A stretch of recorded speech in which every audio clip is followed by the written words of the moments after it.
감사합니다. 하나님 감사합니다. 오늘도 맥주감사 주일을 또 하나님 이름을 걸고 주 앞에 또 예배드리게 하심을 감사합니다. 하나님이 찬양 가운데서 주여 영광 받아주시기를 원합니다. 오늘도 한 주간 준비한 찬양을 주 앞에 올려드리는 우리 찬양대 한 사람 한 사람을 하나님이 기억하시고 그 마음의 소원을 이루며 그의 기도 제목을 하나님 기억해 주시고 응답해 주시기를 빌곤 합니다. 수고하는 하나님의 주의자와 반주자를 기억해 주시고 저들의 아버지 가는 길을 하나님 도와주셔서 하나님의 살아계심을 증거할 수 있도록 축복해 줄 줄로 믿습니다. 오늘 주 앞에 나온 한 사람 한 사람, 주를 향하여 걸어온 한 사람 한 사람, 주께서 하나님 오늘도 이 예배를 받아주셔서 하나님 임재 가운데서 하나님 드리는 예배가 되게 도와주시옵소서. 어려운 문제도 해결되는 예배가 되게 도와주시옵소서. 아픈 몸도 치료받는 시간이 되게 도와주시옵소서. 하나님 주 앞에 아버지 하나님이여 어둠에 있는 사람들을 주님께서 빛으로 안내해 주셔서 주님의 살아계심을 아버지 간증할 수 있는 한 사람 한 사람이 되게 도와주시옵소서. 주께서 이 머리 숙인 우리에게 성령을 부어주실 줄로 믿사옵고 예수님의 이름으로 기도하옵나이다. 아멘. 우리 옆 사람하고 한 분 인사하겠습니다. 감사는 더 큰 감사를 불러옵니다. 장로님 감사는 더 큰 감사를 불러옵니다. 네, 권사님 감사는 더 큰 감사를 불러옵니다. 오늘은 감사의 열매라는 제목을 잡아봤습니다. 여러분 오늘은 맥주감사 주일입니다. 맥주절은 구약시대 이스라엘 백성들이 보리 추수를 마치고 드리는 첫 열매의 감사절 예배입니다. 이는 단순한 풍요의 기쁨을 넘어 하나님이 우리의 생명을 지키시고 우리의 수고에 은혜에 응답하신 결과임을 고백하는 믿음의 고백입니다. 출애굽기 23장 16절에 그렇게 말합니다. 내가 수고하여 밭에 뿌린 것의 첫 열매를 거두는 맥주절을 지키라. 이 감사는 단지 한철 농사의 결과가 아닙니다. 감사는 믿음의 고백이라는 것입니다. 믿음의 씨앗이 맺은 영적 열매에 대한 감사, 가정 회복에 대한 감사, 구원해 주신 은혜에 대한 감사를 말하는 것입니다. 맥주절의 본질은요, 하나님의 은혜입니다. 구약의 맥주절은 첫 열매에 대한 감사였습니다. 이스라엘은 애굽에서 종되었던 신세에서 해방되어 약속의 땅에 들어간 후 농사를 짓기 시작했습니다. 그 첫 수확이 보리였고 그것을 하나님께 먼저 드렸습니다. 하나님께서 주셨음을 믿음으로 인정하는 제사가 바로 맥주절인 것입니다. 그래서 출애굽기 23장 16절에 그렇게 말합니다. 맥주절을 지키라, 절기를 지키라. 이는 내 수고가 밭에 뿌린 것의 첫 열매를 거둠이니라. 수장절을 지키라. 이는 내가 수고하여 이룬 것을 연말에 밭에서부터 거두어 저장함이니라고 말하고 있습니다. 스폴전 목사님은 감사에 대한 명언을 남기는데 그 감사가 뭐냐? 감사는 믿음을 자라게 하고 불평은 믿음을 마르게 한다고 했습니다. 감사의 열매를 그렇게 말했습니다. 촛불을 보고 감사하면 하나님은 별빛을 주시고 별빛에 감사하면 하나님은 달빛을 주시고 달빛에 감사하면 하나님은 햇빛을 주시고 햇빛에 감사하면 하늘의 영광을 부어주신다고 말했습니다. 감사는 언제나요 다음에 주실 은혜의 문을 여는 열쇠라는 것입니다. 오늘 감사는 열리지 않는 문을 여는 열쇠라는 것입니다. 은혜의 문의 열쇠라는 것입니다.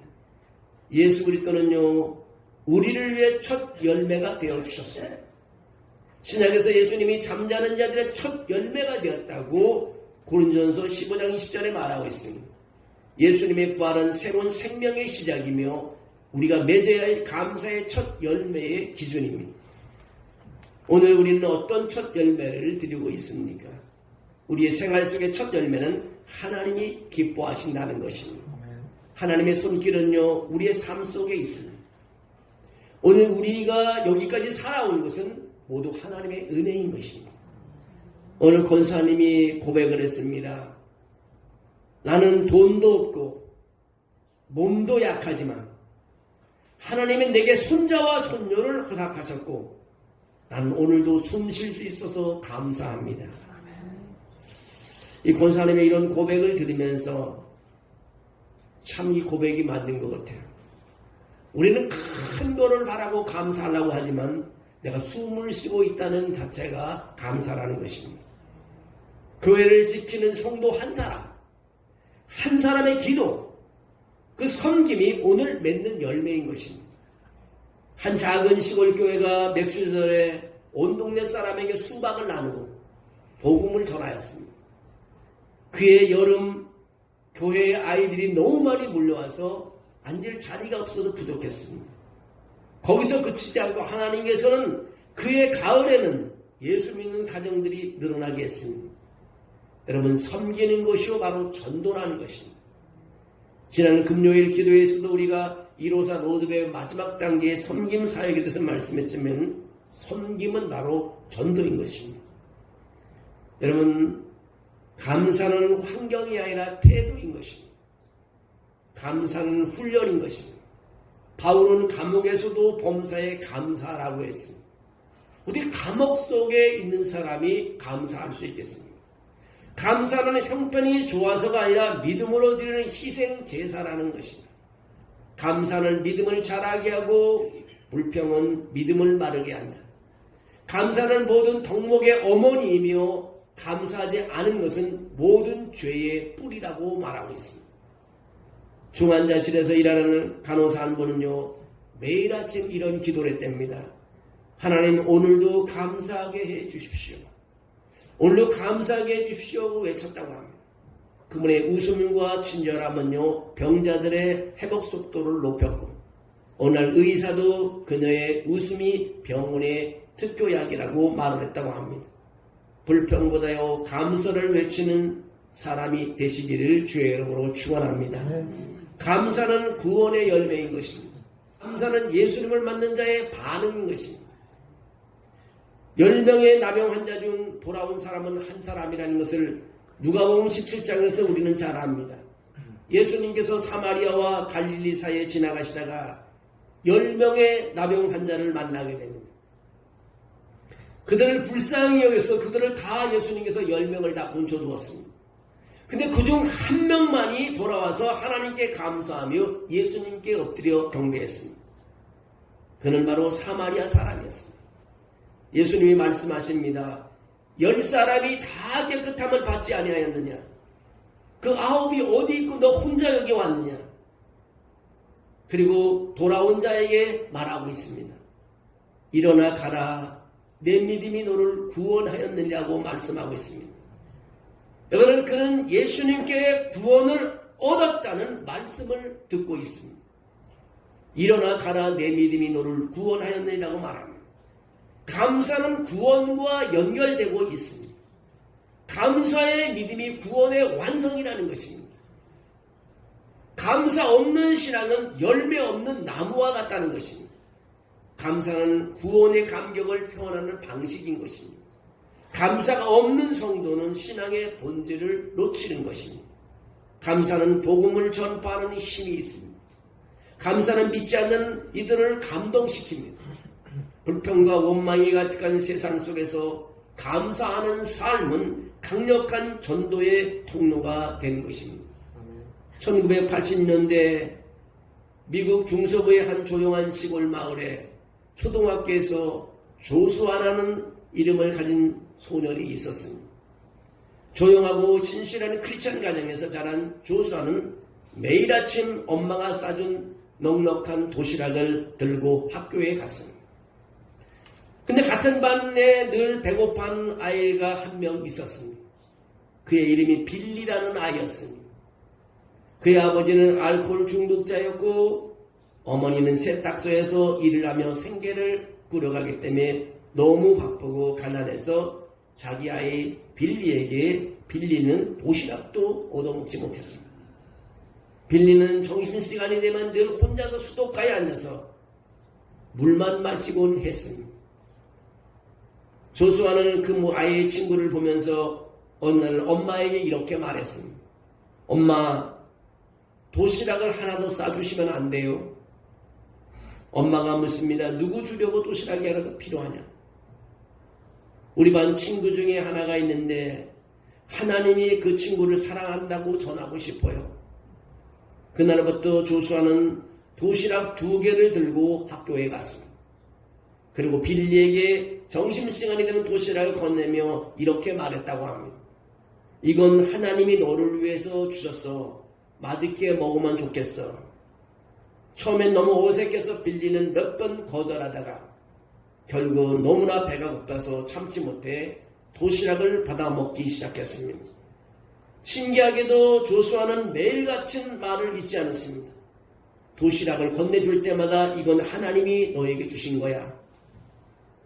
며칠, 몇 주, 몇 달이 지나면서 빌리의 마음속에 한 가지 질문이 떠오르게 됐습니다.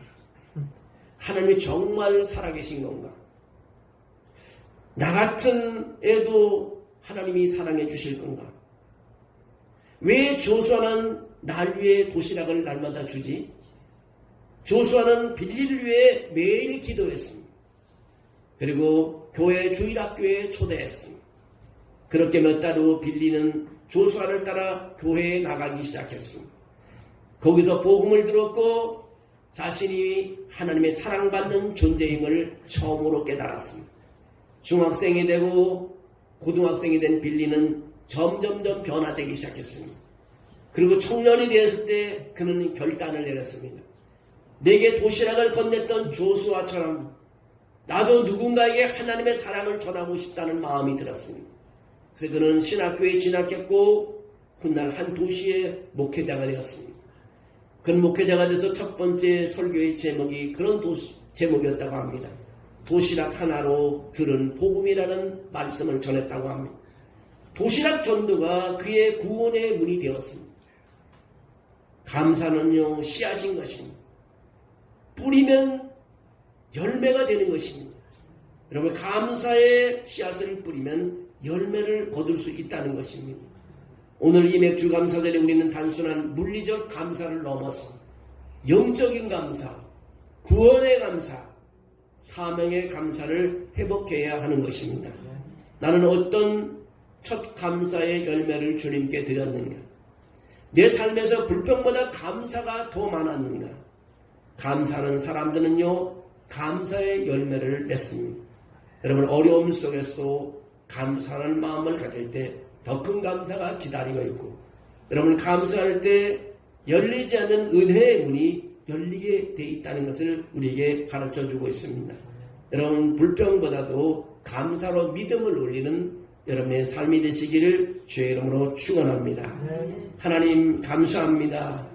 우리의 모든 것이 주님의 은혜임을 고백합니다. 이 맥주절에 우리의 믿음을 감사로 드리게 해 주시옵소서. 입술의 열매와 삶의 열매를 통해 복음을 전하게 해 주시옵소서. 아버지, 이 좋은 계절에 우리가 하나님 앞에 간증하는 아버지의 삶이 되게 도와줄 줄로 믿습니다. 내가 하나님께 감사함으로 더 많은 것을 얻어 하나님의 살아계심을 알리는 하나님의 전도자가 되게 도와주시옵소서. 우리 외향교회가 더 감사함으로 더 많은 하나님의 축복을 받는 교회가 되게 도와주시옵소서. 우리 하나님 성도들이 감사함으로 더 많은 가정의 복이 임하게 도와주시옵소서. 우리가 감사를 통해서 하나님을 간증하는 간증자들이 되게 도와주시옵소서. 예수님의 이름으로 기도하옵나이다. 아멘.